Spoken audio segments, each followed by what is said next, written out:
तो चलिए दोस्तों, साइंस के कुछ बहुत ही महत्वपूर्ण क्वेश्चनों के बारे में आज बात कर लेते हैं। अबे ओए, ज्यादा न्यूटन बनने की कोशिश ना कर, लाइन चली गई है तेरी। जिंदगी एक ऐसा सिक्का है जिसके दो पहलू होते हैं, एक हार और एक जीत का। और जीतने का मजा तब भी आता है जब लोग आपके हारने का इंतजार कर रहे हो। तो चलिए स्टार्ट करते हैं। फर्स्ट क्वेश्चन हमारा है, नाथुला दर्रा किस राज्य में स्थित है? आप लोग जानते ही होंगे, सिक्किम में स्थित है। लेकिन सिर्फ इतना ही जानने से हम लोगों का पेट नहीं भरता है, हम लोग थोड़ा ज्यादा जानते हैं। ये हो गया, सिक्किम में स्थित है। सिक्किम के अभी मुख्यमंत्री कौन है? प्रेम सिंह तमांग। प्रेम सिंह तमांग है यहाँ के मुख्यमंत्री, और गंगा प्रसाद है यहाँ के राज्यपाल। देख लीजिए प्रेम सिंह तमांग को, ये नौजवान है अभी। और अभी अभी फिलहाल हटाए हैं किसको? पवन कुमार चामलिंग। इन्हें भी याद रखिएगा, ये पवन कुमार चामलिंग लगातार 25 साल रहे सिक्किम के मुख्यमंत्री, तो इन्हें भी याद रखिएगा। तो चलिए अब कुछ नाथुला दारा के बारे में बात कर लेते हैं। ये दारा क्या होते हैं? आप लोग कंफ्यूज होंगे। देखिए दारा क्या होता है, देखिए पहाड़ के नीचे से बना एक ऐसा प्राकृतिक रास्ता जिससे आर पार आसानी से जाया जा सके। ठीक है, ये हमारा जैसे ये कोई पहाड़ हो गया, ये ऊपर तक कोई पहाड़ हो गया, इसमें अंदर से आर पार जाने का कोई प्राकृतिक रास्ता जो होगा वह कहलाता है दर्रा। और भारत में बहुत सारे दारे हैं, ये देखिए यहाँ पर। ये नाथुला दारा जो था 1962 में बंद कर दिया गया था। 1962 में क्या हुआ था बताइए आप लोग? 1962 में हुआ था भारत चीन युद्ध, और उस समय नाथुला दारा को बंद कर दिया गया था। लेकिन इसे खोला गया कब? 2006 में। अभी 2006 में खोला गया है। क्यों? ये नाथुला दारा को 1962 में बंद क्यों किया गया था? क्योंकि सभी व्यापार जो था चीन से इसी दारा से होता है, नाथुला दारा से ही। और जब भारत चीन युद्ध हो रहा था इसलिए उसे बंद कर दिया गया। तो जब हम आजाद हो गए थे तो भारत में बहुत सारे रियासत हो गए थे। रियासत यानी स्वतंत्र टाइप के देश टाइप का होता है, जिसमें एक राजा होता है और वह स्वतंत्र होता है, हमारे संविधान को नहीं मानता है, वो अपने रूल चलाता है। उस टाइप का हो गया था भारत में बहुत सारे ऐसे स्थान।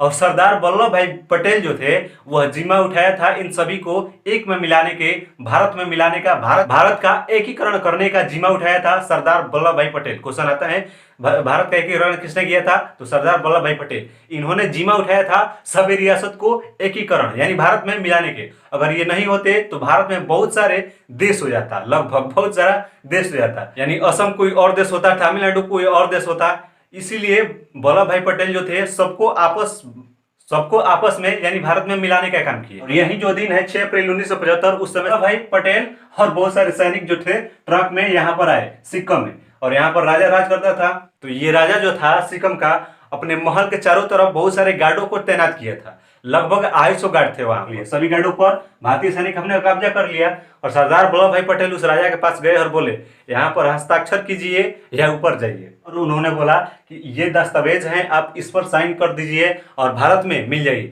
वरना सिक्किम पर बहुत सारे जो देश थे आक्रमण कर रहे थे। जैसे नेपाल जो था, चीन जो था, अपने में मिलाने की कोशिश कर रहा था। सरदार वल्लभ भाई पटेल ने जबरदस्ती उन सिक्किम के राजा से सिग्नेचर करवाए उन दस्तावेजों पे में यह लिखा हुआ था कि आप भारत की एक राज हो गए, यानी भारत में आप सम्मिलित हो गए। और उस राजा को नजरबंद कर दिया गया था। और उनके ही गुजरात में अभी अभी बना है स्टैचू ऑफ यूनिटी, जो दुनिया का सबसे बड़ा मूर्ति है। Next second number question, Balbir Singh senior किस खेल से संबंधित है? तो बलबीर सिंह सीनियर का नाम आप लोग सुने होंगे।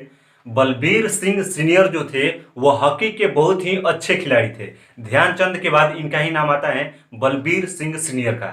बलबीर सिंह सीनियर का जन्म हुआ था पंजाब के हरिपुर गांव में। और ये जो थे हॉकी के ओलंपिक गेम जो था 1948, 52 और 56, तीनों में गए थे बलबीर सिंह, और तीनों में ही स्वर्ण पदक भारत को दिलाया था। 1948 का ओलंपिक गेम वही गेम है जिसमें ब्रिटिश के साथ हमारा मुकाबला था। ब्रिटिश यानी जो हम पर शासन किए थे उनके खिलाफ हमारा हॉकी का मुकाबला था 1948 में।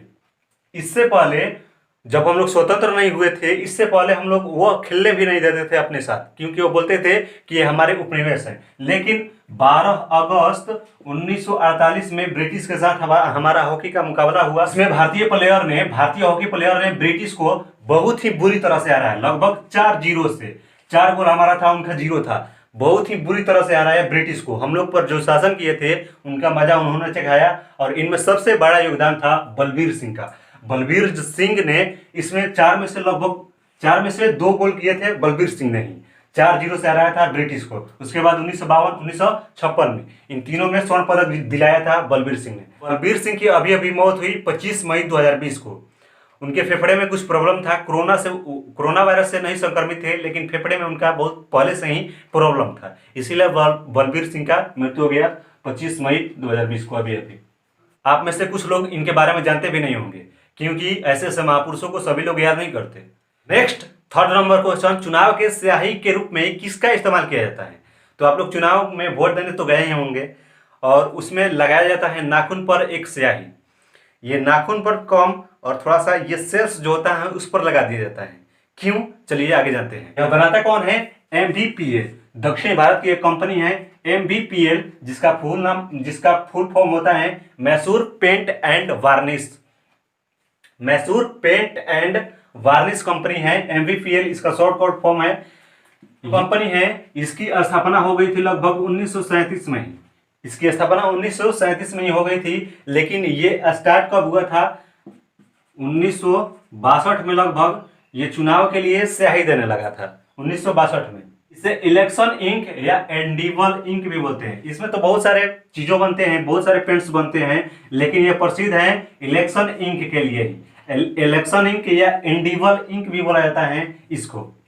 ये जो MVPL कंपनी है, हमारे देश के अलावा बहुत सारे देशों में भी यह सप्लाई करता है अपने एंडीवल यानी इलेक्शन इंक को। इलेक्शन इंक जो है चुनाव से जुड़ी एजेंसियों को ही दिया जाता है तथा भारत सरकार के प्रमुख को दिया जाता है इलेक्शन इंक जो है। तो चलिए देखते हैं कि ये इंक जब हमारी सेल्स पर लग जाता है तो छूटता क्यों नहीं। देखिए यहाँ पर ये जो इंक होता है इसमें होता है AgNO3 होता है। Ag यानी सिल्वर होता है, सिल्वर का परमाणु संख्या कितना होता है? 47, ठीक है। AgNO3 सिल्वर नाइट्रेट होता है। और ये जब हमारे बॉडी में क्या होती है, NaCl की कुछ मात्रा होती है, जैसे साधारण नमक सोडियम क्लोराइड भी बोलते हैं, NaCl सोडियम क्लोराइड बोलते हैं। ये हमारी बॉडी में थोड़ी सी इसकी मात्रा होती है, जिसको साधारण नमक बोलते हैं। साधारण नमक हम लोग खाते ही हैं, और साधारण नमक जब खाते हैं तो इसकी मात्रा तो जरूर होगी भाई साहब ना, NaCl की। तो NaCl सोडियम क्लोराइड जो होता है, इसमें का सिल्वर और इसमें का क्लोरीन दोनों आपस में क्या करता है, रिएक्शन कर लेता है, और रिएक्शन करके क्या बना लेता है, AgCl। उस पेंट में होगा AgNO3 और हमारी सेल्स में होगा क्या? आप लोग समझते हैं सेल्स क्या होता है? हमारी बॉडी का बहुत ही छोटा पार्ट। जैसे पदार्थ में होता है इलेक्ट्रॉन, प्रोटॉन और न्यूट्रॉन, उसी तरह होता है हमारी बॉडी में सेल्स। तो ये सेल्स जो होता है, इस पर ये जो पेंट लगाया जाता है जिसमें होता है AgNO3 सिल्वर नाइट्रेट, और हमारी बॉडी में होती है NaCl साधारण नमक, और दोनों अभिक्रिया कर लेती हैं तो बन जाता है AgCl। AgCl जो होता है ना, किसी सेल्स पर लगा दिया जाए तो जल्दी नहीं छूटता है। पानी में जब भीगता है तो यह काला कलर का हो जाता है, देखिएगा यह काला कलर का हो जाता है, लेकिन यह छूटता नहीं है। माना जाता है कि यह 72 घंटा लगभग ये लगा रहता है हमारे बॉडी में, हमारी सेल्स में इंक। जब तक सेल्स पुरानी नहीं हो जाती हैं तब तक ये मिटता नहीं है, और लगभग 40 सेकंड में ही यह सूख जाता है। और बहुत सारे इंसान दावा किए कि इस केमिकल्स को लगाइए, ये जो होता है इलेक्शन इंक खत्म हो जाएगा, लेकिन इसकी पुष्टि अभी तक नहीं हो पाई है। 4 नंबर हमारा क्वेश्चन यही है, यानी पटाखे में किस किस का इस्तेमाल किया जाता है, यानी कौन कौन मिश्रण होता है पटाखा में। पटाखा तो आप लोग बहुत ही जलाए होंगे, चाहे वो दिवाली हो या किसी का बारात। तो पटाखे में बहुत सारे मिश्रण होते हैं। देखिए जैसे पोटेशियम नाइट्रेट हो गया KNO3, ये सल्फर, इसका परमाणु संख्या होता है 16, ये कोयला, एल्युमिनियम, सोडियम नाइट्रेट, स्ट्रांसियम और बेरियम, यानी इन सभी के मिश्रण से होता है एक पटाखे का निर्माण, ठीक है ना। देखिए यहाँ पर ये जो पटाखा में पीला रंग आता है वह किसके कारण आता है?